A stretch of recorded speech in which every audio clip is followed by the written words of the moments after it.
हजारों वर्षों से इस तरह सोचता रहा है कि आदमी का शरीर अलग है और आदमी की आत्मा अलग है।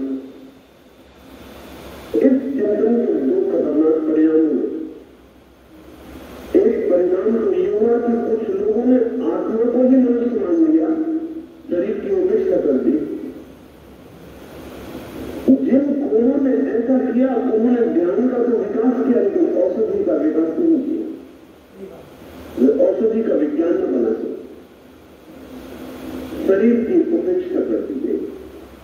ठीक इसके विपरीत कुछ कोनों ने आदमी को शरीर ही मान लिया और उसकी आत्मा को इनकार कर दिया। उन्होंने मेडिसिन और औषधि का तो बहुत विकास किया, लेकिन ध्यान के संबंध में उनकी कोई गति न हो पाई। जबकि आदमी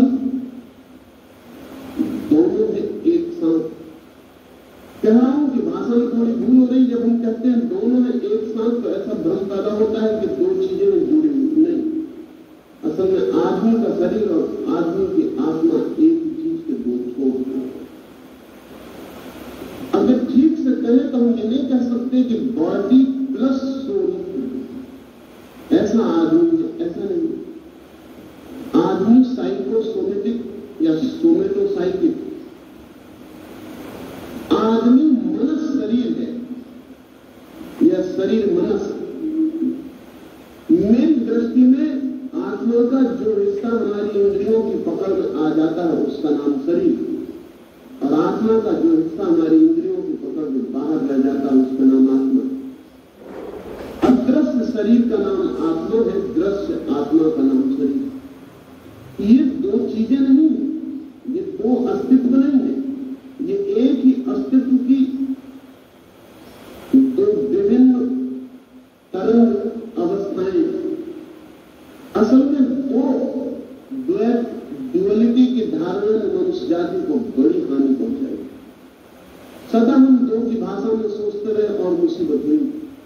पहले हम सोचते थे मैटर और एनर्जी, अब हम वैसे नहीं सोचते। अब हम ये नहीं कहते कि पदार्थ अलग और शक्ति अलग।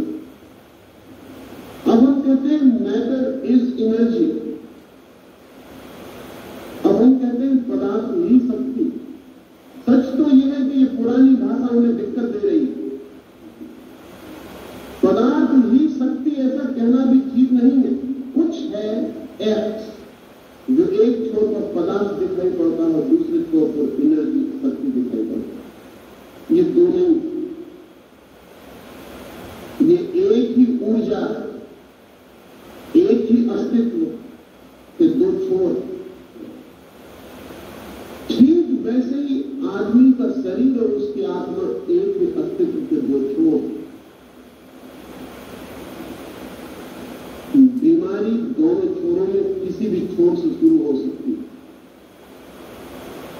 शरीर के छोर से शुरू हो सकती है और आत्मा के छोर तक पहुंच सकती है। असल में जो भी शरीर पर घटित होता है उसकी वाइब्रेशंस